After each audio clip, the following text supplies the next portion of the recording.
Many great and wonderful deeds are recorded of your state in our histories, but one of them exceeds all the rest in greatness and valor.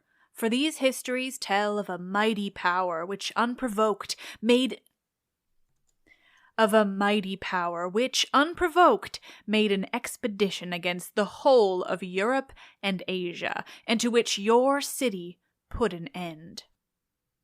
This power came forth out of the Atlantic Ocean, for in those days the Atlantic was navigable, and there was an island situated in front of the straits which are by you called the Pillars of Heracles. The island was larger than Libya and Asia put together, and was the way to other islands. From these you might pass to the whole of the opposite continent which surrounded the true ocean. For this sea, which is within the Straits of Heracles, is only a harbor, having a narrow entrance, but that other is a real sea, and the surrounding land may be most truly called a boundless continent.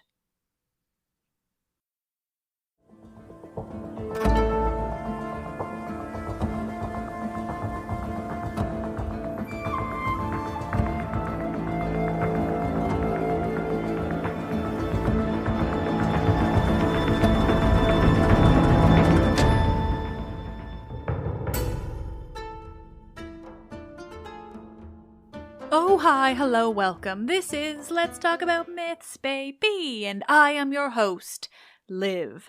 Once more here to remind you that, at least for this series of episodes, the show is much better called Let's Talk About Allegory, baby. Not a good song. Plato. What have you done? I'll never get over the fact that all of the invented fantastical nonsense we know about Atlantis ultimately comes from this odd little pair of dialogues by Plato. Have you noticed yet how minimally advanced they are technologically? They're no more advanced than the classical world of Plato. They've got nothing to suggest they were in any way, say, the way they're depicted in the Disney movie, which, yes, is basically my only pop culture reference for Atlantis other than Assassin's Creed Odyssey. Which, I mean, there's too much Assassin's Creed issue stuff going on in there for me to really try to navigate it. Except for a bonus episode on Saturday. Yes, I'm speaking with the wonderful Dr. Kira Jones again, all about the Atlantis DLC. You'll remember Kira from another Odyssey episode we did a while back. But today is not about AC Odyssey nor Disney. Today, we're continuing on a bit from last week's episode, moving on to the history of it all before taking a left turn and examining just why some of the modern notions of Atlantis are dangerous. As I've said before, I'm not going into modern theories. I don't think they deserve airtime, and they're all based in misreading Plato in one way or another. You simply can't develop a reasoned argument for Atlantis existing if you read Plato honestly. As I hope I've made pretty clear over the last few episodes, while simultaneously not being too repetitive. Have I been too repetitive?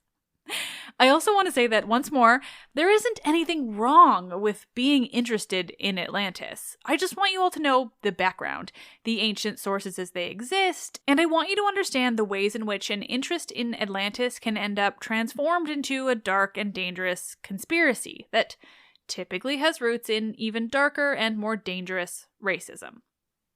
That is today's episode, and on Friday I'll be speaking with Steph Halmhofer, an archaeologist who studies the conspiracy of it all, and the conspirituality.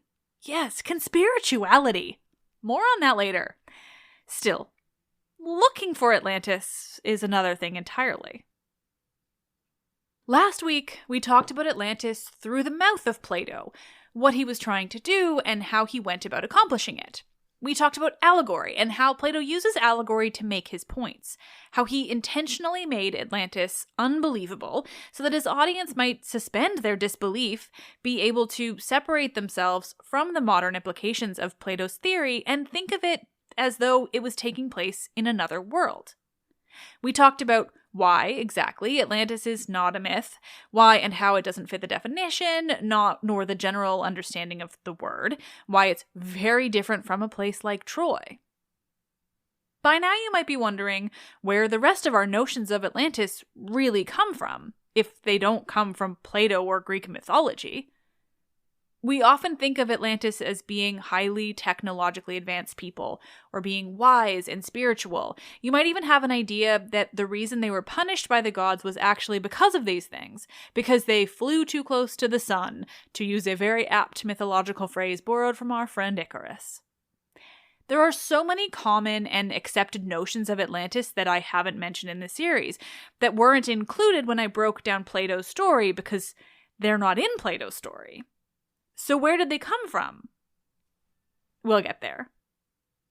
But first, how and why we know that, as much as it would be fascinating and very, very cool if there were indeed a lost city of Atlantis just waiting to be found, every bit of physical, historical, and archaeological evidence we have tells us differently. What those things can tell us about the ancient Mediterranean and Plato's Atlantis.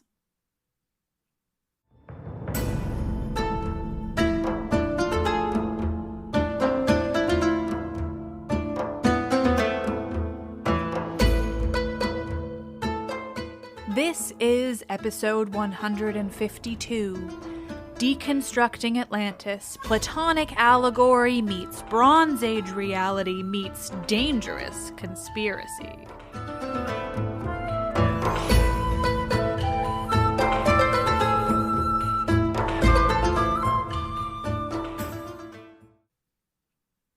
At the very end of last week's episode, I offered an idea of what many of you might be thinking, that surely, allegory and non-myth status aside, it isn't impossible that Plato was talking about a real place.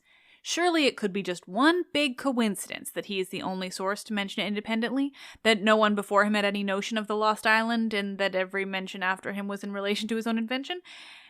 That surely it's not impossible, even based on that evidence. Honestly, it might also be that this hasn't crossed any of your minds. I don't have a good grasp on how regular old humans, non-conspiracy theorists, imagine Atlantis. Myth? Fiction? I used to always just assume it was myth. I don't know if I ever thought it was history. I think we all understand it incorrectly, but just how incorrectly is another question. Still, we're going to visit this idea because it's interesting and it gives me a reason to talk about the ancient Mediterranean region and the archaeological and historical evidence that we do have. I've already mentioned one of the pieces of evidence, or I suppose lack thereof, that I consider to be one of the most convincing, but let's dive into what it actually means that Plato in the 4th century BCE is the one and only source to really mention, Atlantis.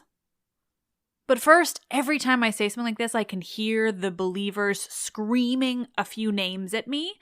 And frankly, I thought I'd explained this in last week's episode, but my scripts for these have become so unwieldy that it got moved to today's. Plato is absolutely the first reference to Atlantis, but there are a handful of others that come after him. Plutarch is one, and a couple of other philosophers. Still, all of these references to Atlantis are explicitly connected with Plato's story. Plutarch entertains the idea in his Life of Solon, but he's writing many more hundreds of years after Plato, who was a couple hundred years after Solon, so Plutarch is simply picking up on Plato's usage of him as a character. Similar with those philosophers who mention it, though they are either students of Plato, admirers of his work, or people disputing him, in all cases, references to Atlantis are just speaking of Plato's story. Aristotle himself was a student of Plato, and he seems not to have believed the story of Atlantis, or to have known it was obviously meant to be false, as he had many chances to speak of it as anything other than a thought experiment, and he did not. But, to put it simply, there are no other independent sources for Atlantis. That is, no other sources that aren't building off of Plato's pre-existing invention. To put it simply, if I were to write that the sky is green, and many hundreds of years down the line someone writes that Liv wrote that the sky was green, and she was a smart lady, so who knows? That does not mean the sky was ever green.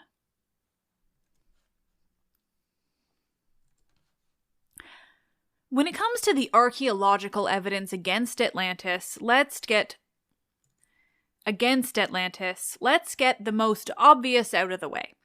As I've already mentioned, the date of 9,000 years before Plato, or Solon, doesn't even matter. Either way, that date is easily disprovable because, well, if we want to disprove Atlantis, we simply have to look to Athens, where there was nothing remotely resembling a city capable of waging war and winning against an island like Atlantis. Anyone who's trying to find Atlantis or convince others that it might have been historical when it comes to Plato's Timaeus and Critias, but that ignores the lack of city in Athens from that time period is immediately unreliable. They're doing exactly the definition of pseudo-archaeology. They're ignoring the methodology, the existing facts, in order to prove their pre-existing idea. Still, let's dive deeper. Let's say we want to believe that Plato based his story in history, but invented this contemporary ancient Athens. It's a stretch, sure, but all of this is a stretch, so we're playing with it. Atlantis, we're told, was an island bigger than Asia and Libya, that is, northern Africa, put together. But it sank into the Atlantic, just beyond the Pillars of Heracles. It seems easy to be like, hey, we know what's at the bottom of the Atlantic just beyond the Pillars of Heracles, the Strait of Gibraltar, and there's nothing. So dust your hands in that satisfying kind of way and head home. But no. Despite the fact it's very clear where Atlantis was meant to be, the search for it has gone far, far beyond Plato and into an entirely invented realm where people suggest it's all over the damn place. It's up north with the Scandinavians, it's off in the Indian Ocean, it's somewhere in the Pacific, it's the whole of the Americas. All of that is straight up ignoring the singular classical source whose story had a really simple grasp on the Mediterranean geography and absolutely intended the island to be just on the other side of that strait, close enough that it could rule over Europe and Africa. That's part of the story too. Frankly, I'll never fathom how anyone who considers themselves an archaeologist gets convinced, but hey, it's happened. And well, that's about as far as I'm willing to entertain the idea of Atlantis being somewhere beyond the clear facts shared by Plato, because those theories are all disingenuous nonsense.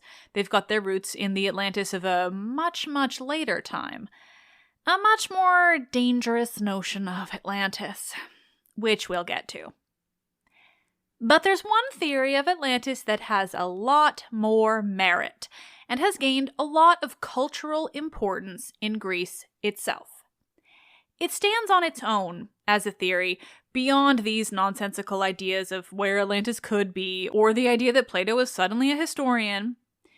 That is the only theory I'm interested in talking about, because it is in itself a fascinating piece of history. This theory of Atlantis isn't necessarily that the island in question was Atlantis. It doesn't visibly resemble Plato's description, it is very, very small comparatively, and, well, Plato's allegory was explicitly fictional. Still, that doesn't mean he didn't have some inspiration, that there wasn't a real event that gave him an idea for his then fictional philosophical world. Of course, that island is now what we call Santorini, but it used to be a very, very different place. Now, like I said, the Greek people, and particularly modern Santorini, have developed their own story of Atlantis that includes Santorini. Modern Greece has taken hold of that idea, and I am not here to tell the Greek people how to use their own history, their own cultural stories, be they philosophical allegories or otherwise. So, first and foremost, zero judgment to the Greek people or the island of Santorini for using the story in Atlantis in whatever way that they want to. You do you. Thanks for all that you do. Just be in Greek. Ευχαριστώ πολύ.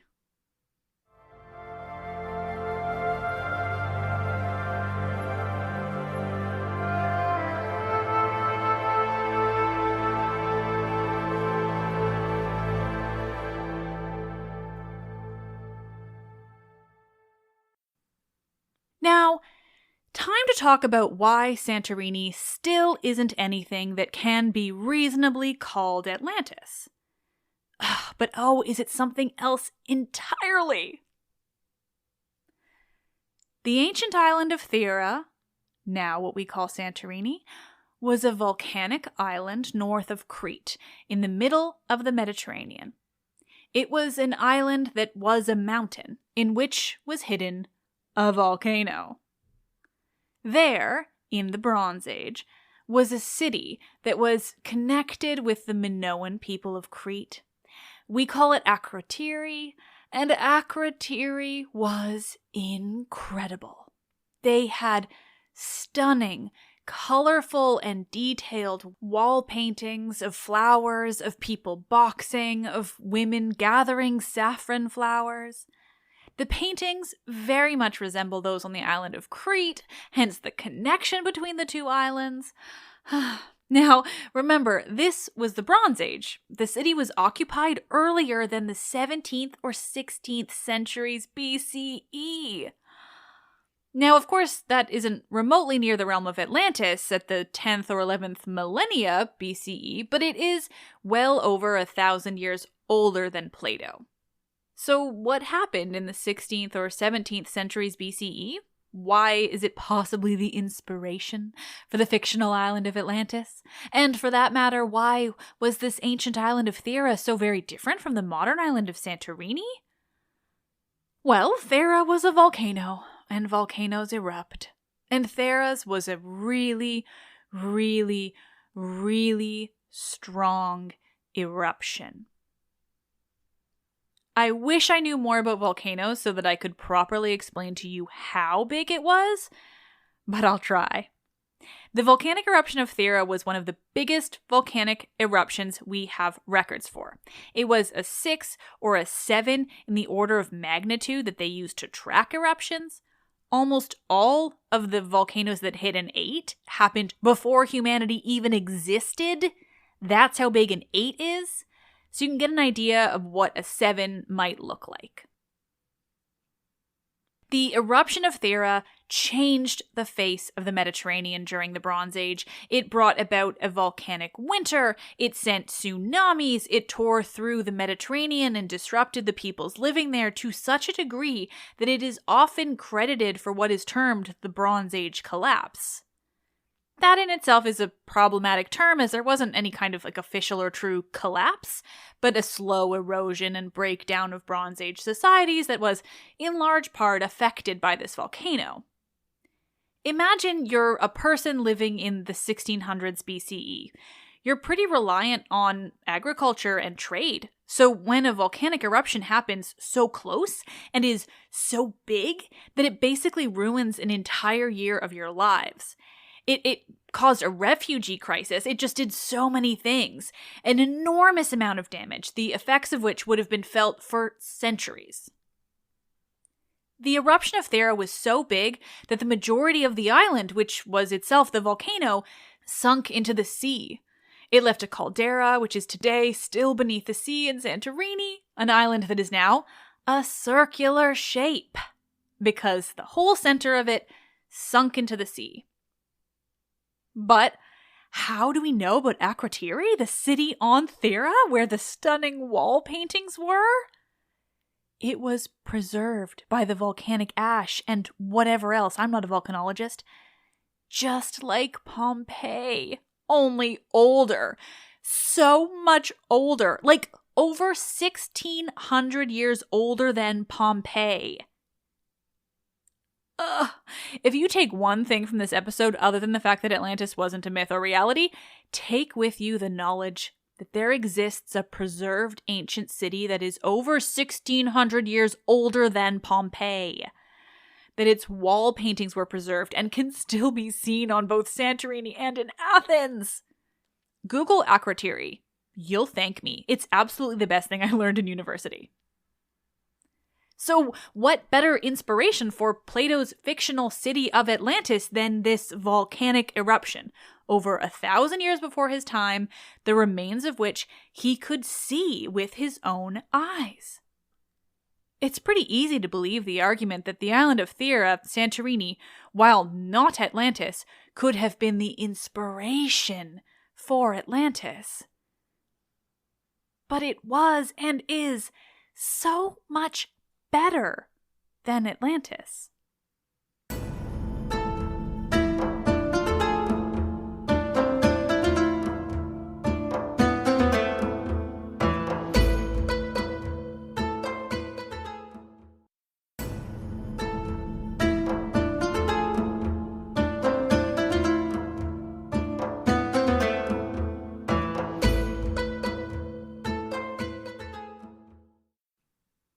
the example of Thera, Santorini, and why it might be a beautiful story of Plato's inspiration, but certainly can't be reasonably called Atlantis from the story itself, at least, connects very nicely to the why of it all. Why have I made this series of episodes all about disproving Atlantis, blowing up your childhood dreams, talking about how it simply isn't a thing, be that thing myth or history or anything else? Because, like you've likely heard in my conversation episodes by now, when we attribute something to Atlantis, at least the Atlantis it's become, instead of attributing it to the ancient people who actually did exist and did do some pretty incredible things, we take the credit away from those actual ancient people. Thera, Santorini, wasn't Atlantis because that suggests that they were this godly people separate from the Minoan Greeks who actually lived on Thera and built Akrotiri and painted those incredible wall paintings and did everything else wonderful that they did in a historical reality. Now, obviously, Santorini is one of the least problematic, least dangerous examples, namely because modern Greece uses Atlantis as a way to bring people to Santorini to teach them about Akrotiri, which is great. But it is a good example as a starting point. First, though, let's look at what Atlantis has become, because that is a vital piece of this. Now, some of what you'll hear will sound familiar from my conversation with David S. Anderson, but I've expanded on it here. This new version of Atlantis began to develop, at least in any kind of mainstream way, in the 16th century. That is, the 16th century CE. Only about 2,000 years after Plato lived. This is when Atlantis started being seen as a utopia. Now, as I've said, these episodes aren't about this new version of Atlantis because it's so far from the ancient idea and the ancient sources that I find it just to be too inherently wrong. I mean, I guess these early inklings have value when you're looking at the historical time period that they developed in and the literature that they came from, things like Thomas More's Utopia and Francis Bacon's The New Atlantis. But this isn't a literature podcast, nor is it about this time in history, which is all a way of me saying I haven't read these sources and I'm only giving a broad overview to get to my point. The idea of Atlantis as a utopia first appears in these works, Utopia by Thomas More and The New Atlantis by Francis Bacon. Do I know how they got to Atlantis being a utopia or whether there was some kind of semi-reasonable argument to get there? No, because it's not the point. The point is, this is where it starts. Of course, as I've already said, this is not remotely what Plato intended. The Atlantis of Plato is very much not a utopia, and in fact intentionally serves as the example of the opposite of the more utopian Athens. And yet suddenly here in the 16th century CE, Atlantis becomes a utopia. And the idea catches on. It's baffling. Plato makes it very clear. Atlantis are the bad guys. Sure, they begin virtuous, but even when they're being virtuous, we hear that they can punish and kill whoever they want for whatever reason they deem fit. Beyond that, they're the ones who descend into tyranny. They're the ones who lose the war with Athens. They're the ones who are punished by the gods. Meanwhile, Athens sounds quite nice if you ignore Plato's interest in eugenics. Whatever the reason and whether it makes sense or not, this is when Atlantis begins to be seen as a utopia. Oh, and does it go downhill from there? Then you shift to the people who are in the midst of violently colonizing the Americas, who start thinking that it's simply impossible for these indigenous peoples to have created such incredible architectural works, pyramids and temples and all the amazing things the colonizers found in the Americas. So those colonizers think, hey, you know what? In fact, all of these incredible feats we've found in the Americas are just proof of Atlantis.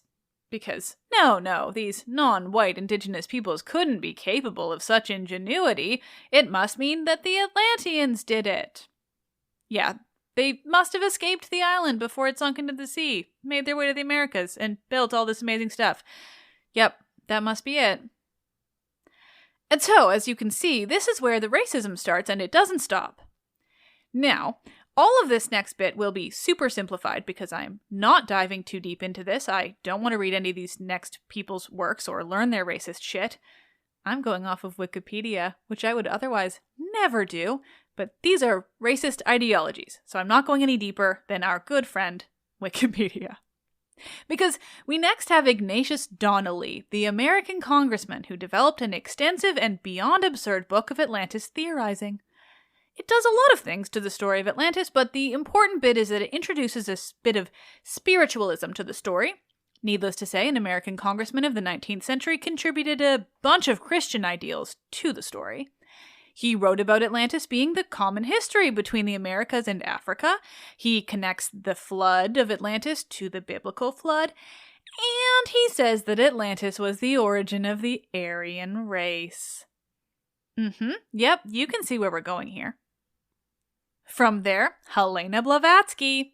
We'll talk more about Helena Blavatsky in my upcoming conversation episode with Steph Holmhofer, but the Cliff's Notes is that she introduced a whole other level of invented spiritualism to Atlantis, and a whole lot more race stuff that, gods, I will not try to understand. But, it was the 19th century and she was white, so it's not good.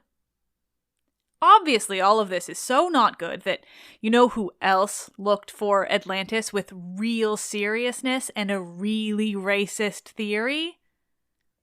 The fucking Nazis. In Germany, around the same time, there develops a theory that the Atlanteans are in fact Hyperboreans. Now, Hyperborea is originally from Greek myth, if not many myths, and is basically how they understood Northern Europe. There's very little. Maybe I'll cover it one day. Myths aside, the idea, along with Atlantis, was picked up by Blavatsky. The key only is that this theory later allows the Nazis to believe that the Atlanteans were white, like blonde-haired, blue-eyed white.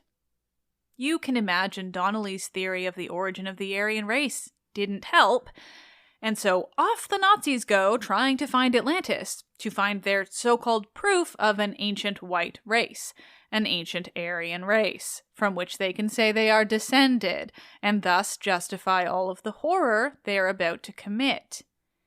It's bad. I'm obviously, truly, really not here to talk about the Nazis, thank the gods. But it's important to lay out the ways in which Atlantis has been used for horrific racist propaganda. It doesn't need to be said, but all of this is complete and utter bullshit for a whole host of obvious reasons, but the main one being, if Atlantis were where Plato said it was, beyond the Strait of Gibraltar, they wouldn't have been particularly light-skinned, let alone how we understand white as the Nazis and other racists want to think. But this is how Atlantis came to be such a dangerous topic. It's why I'm coming at it like I am. It's why I've had these incredible archaeologists who want to talk to me about it. It's why it's a big deal that we don't give any credence or viewership to these nonsense so-called documentaries that go searching for Atlantis because it's good for ratings, ignoring the fact that it is inherently not a place, not a history, not a myth, and that it actually has a whole slew of racist undertones that aren't Plato's fault, but they exist all the same. Atlantis has been used as a way to get around the out of Africa theory, that if the whitest of the white people actually came from this idea of a white Atlantis, then these racist shits don't have to believe that they, along with all the rest of us, are descended from people who originally came from Africa. It's dark as all fuck, obviously. I actually avoided swearing on the other 2 Atlantis episodes so I didn't have to make them explicit and thus make them more able to be shared. But man, when you get into this racist stuff, I just can't help myself. It's super fucking dark, you guys. Like, holy shit, it's dark. Now, obviously, all of this is based in these modern ideas of so many things, whiteness being key. Plato had no concept of whiteness as we know it now. He was thinking of Atlantis as simply a culture of barbarians, because they weren't Greek. And remember, if you aren't Greek, you're a barbarian. That's just the way it is. That's why they're the bad guys. So who knows what Plato's fictional Atlantis imagined the people to look like, if he did at all, at least when it comes to race. But for all his eugenics shit, his intention was still not to create this utopian society of light-skinned people. Because again, there was no concept of this. They were barbarians, and most importantly, the thing I will never get over, they were the bad guys. Like, these racist people taking it on, they're just giving themselves away. Atlantis was explicitly an example of what is not a utopia. What is deserving of punishment from the gods.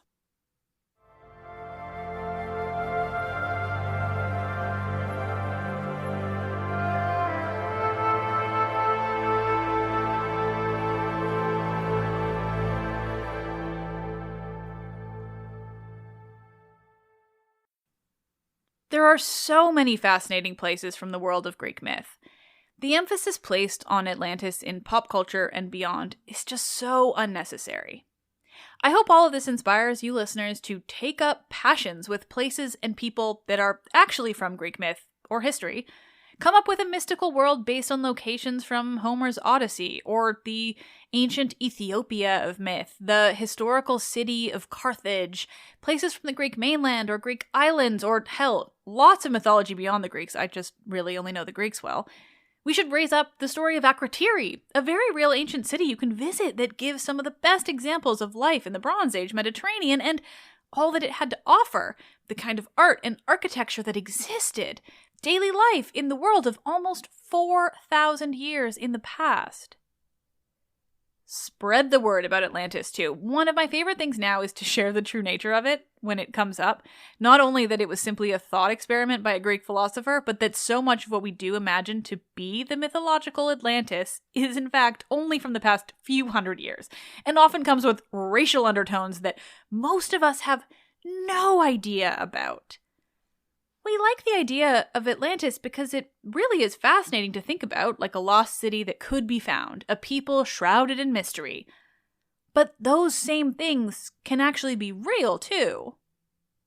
There are most certainly cities from the ancient world that have been lost to the sea. There are mysterious people that we don't know enough about. There is an equally fascinating world of technologically advanced ancient people. They're just people like the ancient Egyptians, the Mayans, the Aztecs, people that did things that we can only imagine and did them so many thousands of years ago. They're just as interesting as Atlantis, but because whiteness has been ascribed to Atlantis very recently in the grand scheme of human existence, because of that, it's given more power and importance than these very real ancient people. And that is just, it's heartbreaking. Even very recently, there are so-called documentaries about finding evidence of Atlantis, real archaeology that gets misinterpreted in the name of ratings, when there could be documentaries about very real ancient people and the archaeologists studying them. Not to say there aren't, but they are not produced in the same way, and it's obvious. And they could be produced in the same way if the people in charge just made a real effort to make actual, truthful history and archaeology seem just as exciting as Atlantis pseudo-archaeology. Which it is, it's just about how you market it. It's possible. It just takes people with the loudest voices in the room actually growing a conscience and realizing the harm in advancing ahistorical theories, let alone ahistorical theories with ties to extreme racism.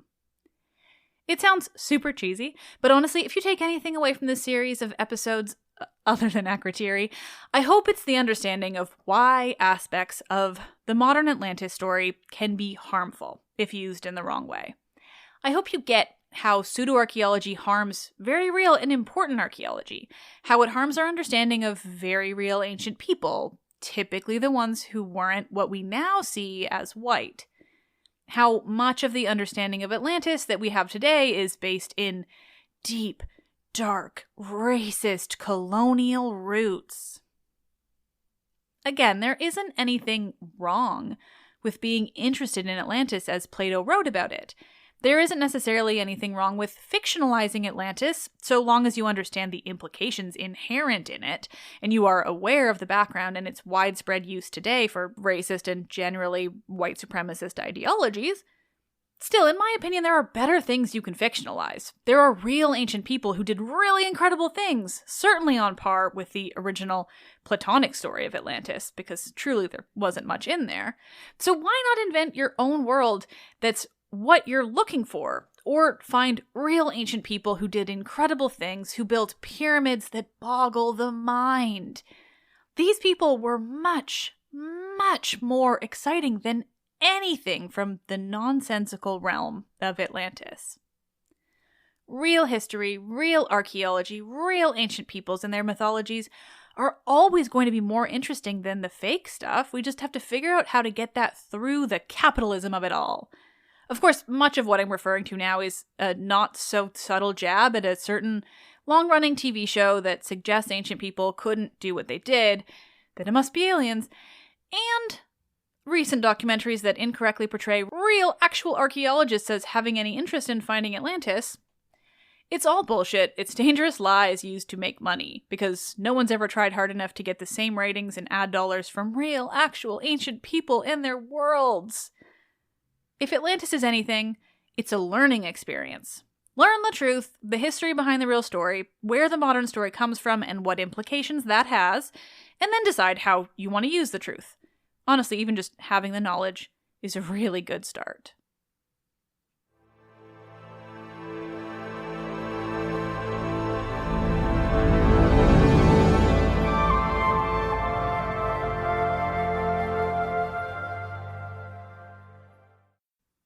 Oh, nerds, thank you all so much for listening. This series of episodes has been so many things for me. It felt very odd to spend so much time disproving something that many of you probably don't believe in. I mean, I'm certain many, if not most of you, at least believed Atlantis to be a Greek myth, just like I did. But I don't know the number of people that believe it could be real. Maybe it's higher than I think. I honestly have no idea.